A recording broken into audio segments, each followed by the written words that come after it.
وسلم.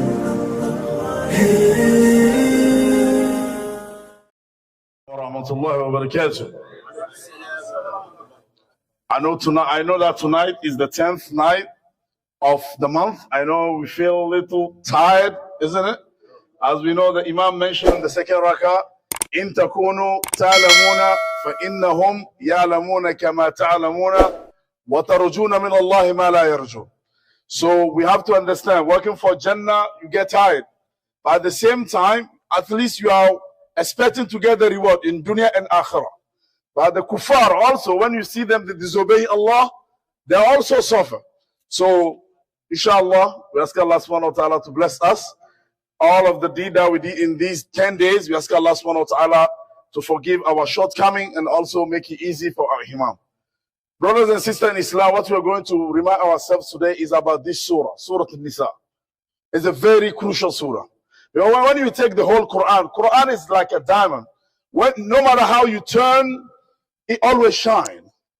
That's why when you start in Surah Al-Fatiha, you say, Ihdina Suratul Mustaqim, until the end of the Quran, there are only two people who can take you out of that path, which is what min al-jinnati wan nas. Only people and the jinn can take you out of the path. So when you finish, what do you need? You need the protection against. Then you start Surah Al-Fatiha again. So Quran, no matter where you start, is a blessing for us. In Surah Al-Baqarah, you see Allah subhanahu wa ta'ala has been talking about Ya Bani Israel, Ya Bani Israel, you hear about Musa. Just like in Surah Al-Baqarah in the beginning, Allah subhanahu wa ta'ala is talking about the Jew. And then in the middle, he talks about the pillar of Islam, and they end the surah there. In Surah Al-Imran, Allah subhanahu wa ta'ala talking about what? The Christian. And they're talking about the miraculous birth of Jesus, Isa alayhi salatu wasalam. And he talk about everything about what? And then at the end, he's calling them, he combined them, Ya Ahl al-Kitab, Ta'alaw ila kalimatin sawa'an baynana wa baynakum alla na'budu illa Allah wa la nushrik bihi shay'a. Oh, you, the Christian and the Jew, you know the truth. You know the Quran, you know the truth of the Prophet Muhammad sallallahu alaihi wasallam. You know him better than you know your own what? Children. He's not calling you to something new. Just come and follow up. What you are claiming that you love the Prophet Ibrahim alayhi salatu wasalam, and Allah telling them. Allah give them the answer. ما كان إبراهيم يهوديا ولا نصرانيا ولكن حنيفا مسلما. He's a Muslim. All of the Prophet, they are Muslim. And then Allah ends Surah 3. Just in Surah Al Imran, Allah talk about the Christian. Now in Surah An-Nisa, Allah talking to us. In Surah Al-Ma'idah, now Allah talking to us and the Christian and everyone. And then he even warn us. يا أيها الذين آمنوا من يرتد منكم عن دينه فسوف يأتي الله بقوم يحبونهم ويحبون أذلة على المؤمنين أعزة على الكافرين يجاهدون في سبيل الله ولا يخافون لومة لائم ذلك فضل الله يؤتي من يشاء والله واسع عليم. To tell you, Allah give you whatever you need to go to Jannah. Allah tell you everything. If you don't follow, it's up to you. Until the end of the Quran, it's just example. Surah Al-An'am, Allah talk about Tawheed. Surah Al-Araf describing everything until the end of the Quran. So it means that now, especially in Surah An-Nisa, Allah talk about a lot of law, regulations. So that's why if you pay attention, at the end of each ayah, Wallahi Halimu Hakim. Allah is bringing ilm. Because everywhere, the law he set up in this surah, especially in this surah, is what? Is from the most what? Knowledgeable. Alimu Hakim. When he's talking about inheritance, this chapter starts with family. Every community starts with what? Wife and children. So that's why in the beginning Allah is telling you, get married, woman, 2, 3, 4, isn't it? And then after that, when you get married, you have children. When you get children, you're going to die, or they're going to die. Then Allah talks about how to divide what? The inheritance. And then after that, he focus on what? Salah. Because that's the most important. To tell you, even like the Imam read, when you are even at the war, you are fighting, the salah is still there. You cannot drop it. When you are on the battlefield, you cannot say, oh, because you are fighting. No, Allah said, when you are even fighting, and here's how. He even describe in detail how you should divide your battalion to face the enemy. When the Imam is leading the prayer, Allah is facing the enemy. To tell you that salah that we are playing with. is the most critical thing for us. Look at the 5 pillars of Islam. Kalimati Shahada. After that, you have Salah, right? After that, you have what? Fasting just come once a year, right? 1 month. What about Zakah? When you have money, do you have to pay? Do you have to borrow money to pay Zakah? No, Allah said to give it to you. But it's a pillar of Islam. Hajj. Does everyone have to go to Hajj? No. Man istata ilayhi sabila. So from the 5 pillars of Islam, which one is the one we are practicing? It's only Salah, nothing left. From 5 pillars, only one. So that's why the Salah is very important. But unfortunately, some of us, we don't even pray except in Ramadan. Because of fasting, it's going how to pray. Brothers, the prayer. That's what to give it to the Prophet Muhammad. Sallallahu Alaihi Wasallam. You know, to give some, there are some gifts. When you have to give to someone, you want merely, you want to give him one-on-one. He was here, Allah bring you out. Khalmat al-Shahada. He was here, the Prophet Sallallahu Alaihi Wasallam was in dunya. But when he come to Salah, Allah said, go and bring him. Tell Jibreel, go and bring him to me. Because what I'm going to give him is what? Is very heavy. How many he gave him? How many? 50. How many? 5? We can't even make it. You see, Musa alayhi salatu wasalam, he was right. Say, I know them, I know Bani Israel, they're most strong, but 50 go for Allah, Allah will show you that. But Allah subhanahu wa ta'ala promised, when you make 5, he will give you more than 50. Allahu Akbar. Brothers and sisters in Islam, there's a lot of things to talk about in this surah, but the time always short, isn't it?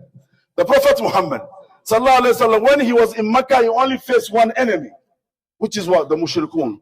He was just telling them, say La ilaha illallah, that's it. He didn't force anyone. Say La ilaha illallah, Muhammad Rasulullah, that's it.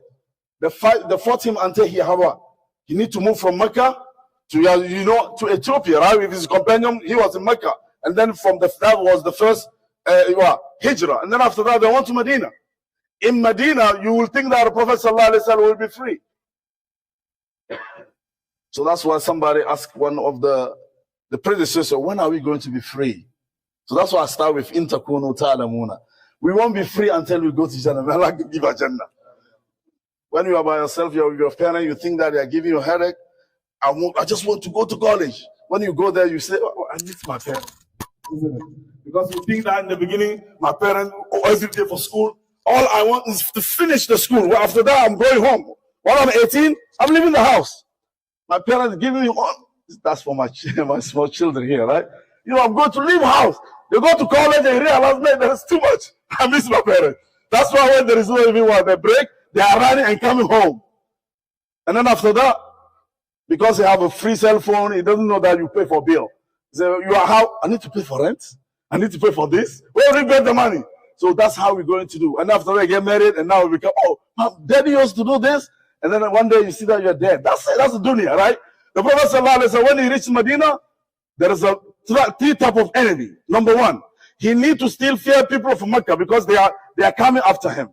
In Medina, you have the Jew, the Banu Qurayza, Banu Qaynuqa, Banu Nadir. They are giving her a headache there. And then there's who? The Munafiqun. Until he died. That's what he was doing. To tell you, as a community, we need to be patient with one another. How can we succeed as a community when you are building and people are destroying? These are the Munafiqun. So that's why you see all of them, most of the communities are suffering. You are trying to build a community and somebody wants to destroy it because what? Now he's jealous or is not, he didn't start with him. That's where, forgive me if with all due respect, it's not only in this masjid or other masjid. The problem of leadership in the immigrant community is too much. Simple. We forget about the goal, why we are here. Our situation is like, you are not here just for money. You are here to spread Islam. You should be ambassador of Islam. We should work like the Sahaba when we are here. It's an opportunity for us. But people fighting, I want to be this, I want to be that. Why is not this? You see how we are. I'm just going to conclude to give you one example. In New York City, the population, when I checked, when I was driving, it was like 8 million something. New York City, it's not New York State. New York State is like almost 19 or 20 million. Let's say there are 100,000 Muslims in New York City. I know that may be more than that, right? Let's say Every Muslim give $10 a month. That's how much? 100,000 times $10. How much is that? How much?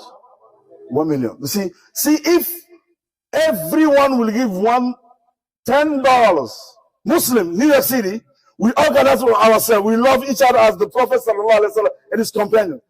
Every month, how much we are going to save? 1 million. How many masjid are going to buy 1 million every month? Will they have any masjid who is going to borrow money or go to riba? No. But تَعْصَبُهُمْ جَمِيعًا وَقُلُوبُهُمْ شَتَّى. I'm sorry to say this. We are all together, but our heart is what? May Allah subhanahu wa ta'ala cure us. This surah, we ask Allah subhanahu wa ta'ala to take the blessing of this surah to cure our heart. Because when we work hard, our children are just going to benefit from it.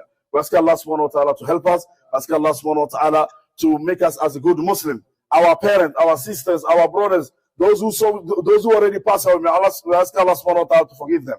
Our brothers in Turkey and Syria and so forth after the earthquake, we ask Allah subhanahu wa ta'ala to make it easy for them. People already forget about them, isn't it? Brother, they're still suffering. We ask Allah subhanahu wa ta'ala to make it easy for them.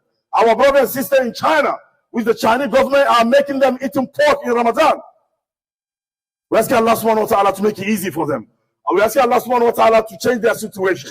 Brothers and sisters in Islam, we ask Allah subhanahu wa ta'ala to buy this masjid for us and to make it easy for us. Subhana rabbika rabbil izzati amma yasifun. Wassalamu ala al-mursalin walhamdulillahi rabbil